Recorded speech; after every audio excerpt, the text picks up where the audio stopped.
नमस्कार, आप देख रहे हैं 4 PM और मैं हूं आपके साथ सिमरन। दोस्तों, क्या दुनिया के सबसे खतरनाक मुल्क अमेरिका का सुपर पावर वाला ढोल फट चुका है? ये सवाल हम नहीं बल्कि मिडिल ईस्ट के हालात चिल्ला चिल्ला के कह रहे हैं। कल तक जो डोनाल्ड ट्रंप मीडिया के सामने आके सीना ठोक रहे थे कि ईरान खत्म हो गया है, उसकी एयरफोर्स और नेवी मिट्टी में मिल गई है, आज वही ट्रंप ईरान के सामने सफेद झंडा लहराते दिख रहे हैं। ट्रंप ने दावा किया है कि ईरान के साथ बहुत अच्छी बातचीत हो रही है, लेकिन तेहरान से आए एक बयान ने ट्रंप की साख की धज्जियां उड़ा दी है। ईरान ने साफ कह दिया है कि बातचीत कैसी? ट्रंप झूठ बोल रहे हैं, हमारा जवाब सिर्फ मिसाइलों से मिलेगा। और इसी के साथ आज इजराइल पे फिर से ईरानी मिसाइलों की बारिश हुई है।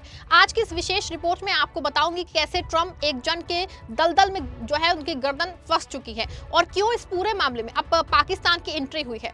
दोस्तों, ट्रंप साहब की आदत है कि वो हार को भी जीत बता के पेश करते हैं। उन्होंने दावा किया है कि वॉशिंगटन और तेहरान के बीच में 15 पॉइंट्स पे प्रोडक्टिव बातचीत चल रही है। उन्होंने तो यहाँ तक कह दिया है कि ईरान के किसी बड़े लीडर ने उन्हें फोन किया था, लेकिन जैसे ये खबर तेहरान पहुंची, वहां के पार्लियामेंट स्पीकर मोहम्मद बाकिर कलीबाफ ने इसे फेक न्यूज करार दिया है। ईरान ने साफ कह दिया है दोस्तों, ट्रंप ये सब इसलिए कर रहे हैं ताकि दुनिया के बाजारों में तेल की कीमतें गिरे सके और वो अपनी गिरती लोकप्रियता को बचा सके।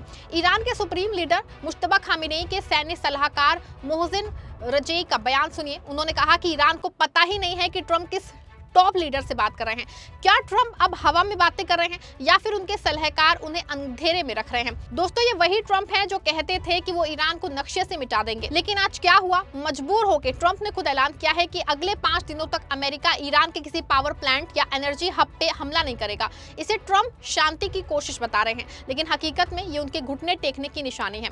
ईरान की मिसाइलों ड्रोन ने अमेरिकी डिफेंस सिस्टम की पोल खोल दी है। 3 हफ्ते बीत चुके हैं, अरब डॉलर पानी की तरह बह गए हैं, लेकिन ईरान आज भी पूरी मुस्तैदी से जंग लड़ रहा है। ट्रंप की वॉर मशीनरी ईरान के जज्बे के सामने नाकाम साबित हुई है।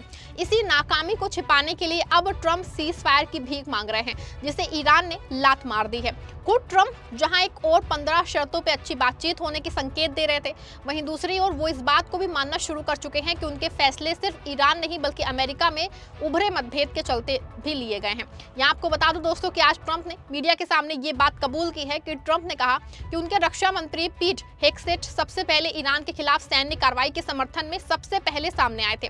ट्रंप के मुताबिक हेगसेट का कहना था कि ईरान को परमाणु हथियार बनाने से रोकना जरूरी है, इसीलिए कार्रवाई करनी चाहिए। इस युद्ध में रक्षा मंत्री पीट हेगसेट सबसे ज्यादा सामने नजर आ रहे हैं। उन्होंने कहा कि अमेरिका का टारगेट ईरान की मिसाइल, ड्रोन और नौसेना ताकत को खत्म करना है, लेकिन ये युद्ध कब खत्म होगा इस बारे में उन्होंने कुछ नहीं कहा है। आप सबके भरोसे से हमने हमेशा मजबूत और सच्ची पत्रकारिता की है।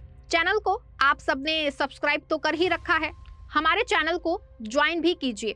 हमारे चैनल के मेन पेज पे जाइए, जहां सब्सक्राइब लिखा होता है ठीक उसी के बगल में आपको ज्वाइन का विकल्प दिखेगा। ज्वाइन बटन पे क्लिक करके पेमेंट प्रोसेस पूरा होते ही आप हमारे सफर का मजबूत हिस्सा बन जाएंगे। ट्रंप ने माना है कि उपराष्ट्रपति जेडी वेंस इस फैसले से पूरी तरह खुश नहीं थे, लेकिन उन्होंने खुल के जो है विरोध भी नहीं किया। वहीं कुछ अधिकारियों ने युद्ध का समर्थन किया है तो कुछ इसके खिलाफ थे। इसी बीच एक बड़े अधिकारी ने इस्तीफा भी दे दिया है। दोस्तों, वैसे भी ट्रंप के अचानक युद्ध रोकने के पीछे सिर्फ अमेरिका में लोगों के बीच उभरे मतभेद नहीं बल्कि ट्रंप की कहीं ना कहीं बड़ी मजबूरी है। अमेरिकी रक्षा मंत्रालय ने करीब 19 लाख करोड़ रुपए का बजट मांगा था। हर दिन लगभग 13,000 करोड़ रुपए खर्चा हो रहे हैं। संसद में ट्रंप की पार्टी के इस बजट के विरोध में है। ऐसे में साफ है कि ये बजट पास नहीं होने वाला है। साथ ही ईरान ने जिस तरह से इजराइल के 2 परमाणु केंद्रों डिमोना और अरद पे शनिवार रात को मिसाइल हमला किया, इससे इजराइल और अमेरिका दोनों बैकफुट पे आ गए हैं और इजराइल हो या फिर अमेरिका, दोनों को अब इस बात का खतरा सताने लगा है कि ईरान ना सिर्फ तबाही का बदला तबाही में बदल सकता है, बल्कि उसकी नजर जो है इजराइल की हर एक गतिविधियों पे है। इसके अलावा जिस तरह से ट्रंप पूरी जंग में अकेले पड़े हैं, वो भी अचानक युद्ध रोकने की बड़ी वजह है। 32 देशों के सैन्य संगठन नाटो ने अमेरिका के कई बार जो है अनुरोध के बावजूद अपनी सेनाओं को नहीं भेजा। ब्रिटेन ने होर्मुज़ को खुलवाने के लिए युद्धपोत भेजने का ऐलान जरूर किया, पर वॉर जोन में तैनात नहीं किया। अन्य प्रमुख देश जैसे जर्मनी, इटली, तुर्की, ये भी अपने बयानों को तक सीमित रखा है। ऐसे में ट्रंप अकेले पड़ गए थे। आपको यहाँ बता दूं कि ट्रंप के अचानक सरेंडर के पीछे बड़ी वजह ये भी है कि अमेरिका ताइवान से सेमीकंडक्टर चिप का सबसे बड़ा आयातक है। ताइवान अपनी 97% ऊर्जा जरूरतों के लिए खाड़ी पर निर्भर है। TSMC के पास 11 दिन की हीलियम सप्लाई है। चिप प्रोडक्शन ठप होने के कगार है। कतर से सप्लाई बंद है। एप्पल और एनवीडिया पे असर पड़ रहा है। इसके अलावा ट्रंप जान गए हैं कि अब अगर नहीं रुके तो पूरी दुनिया गंभीर संकट में फंसने वाली है। अंतर्राष्ट्रीय ऊर्जा एजेंसी के प्रमुख फातिह बिरोल ने कहा है कि खाड़ी के जो है वो 9 प्रमुख देशों जैसे कि सऊदी अरब, यूएई और कतर के 40% एनर्जी इंफ्रास्ट्रक्चर तबाह हो गए हैं। Global oil supply 11 million barrel प्रतिदिन घट चुकी है। 2022 के बाद से ये सबसे बड़ा संकट उभर रहा है। फर्टिलाइजर की कमी से जूझ रहे हैं। इन सबके साथ नवंबर में अमेरिका में मिड टर्म चुनाव होंगे। ये ट्रंप के लिए बड़ा लिटमस टेस्ट होगा दोस्तों। पहले ट्रंप टैरिफ और अब ईरान जंग के कारण महंगाई बढ़ रही है। ट्रंप की अप्रूवल रेटिंग भी युद्ध के बाद जो है 12% की कमी आई है। ट्रंप को महाभियोग से बचने के लिए मिड टर्म में सीनेट में बहुमत को बचाए रखना होगा। हालांकि अब कहानी में सबसे बड़ा ट्विस्ट आया है पाकिस्तान। रिपोर्ट आ रही है कि पाकिस्तान के army chief general Asim Munir और पीएम शहबाज शरीफ इस जंग में बिचौलिए की भूमिका निभा रहे हैं। फाइनेंशियल टाइम्स का दावा है कि आसिम मुनीर ने ट्रंप को फोन पे बात की है और पाकिस्तान ने इस्लामाबाद को बातचीत के लिए वेन्यू के तौर पे ऑफर किया है।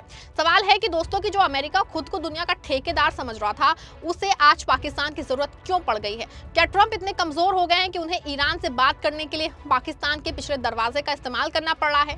पाकिस्तान इस संकट को अपने आर्थिक फायदे के लिए इस्तेमाल करना चाह रहा है, लेकिन ईरान का रुख साफ है दोस्तों। जब तक इजराइल और अमेरिका पीछे नहीं हटेंगे, कोई बातचीत नहीं होगी। इस पूरी बर्बादी के पीछे एक और चेहरा है, बेंजामिन नेतन्याहू।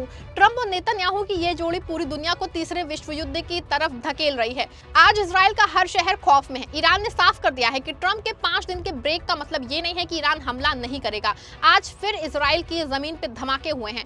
तेल की कीमतें आसमान छू रही हैं, सप्लाई चेन टूट गई है और आम आदमी की रसोई तक इस जंग की आंच पहुंच गई है। ट्रंप साहब, आपका सुपर पावर होने का भ्रम अब टूट चुका है। आपने वियतनाम और अफगानिस्तान में जो गलतियां की थी वो आप ईरान में दोहरा रहे हैं।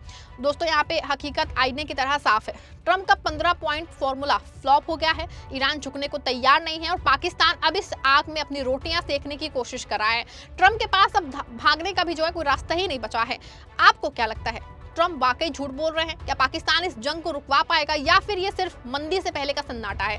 कमेंट में अपनी राय बताइएगा। वीडियो को लाइक और शेयर करिएगा।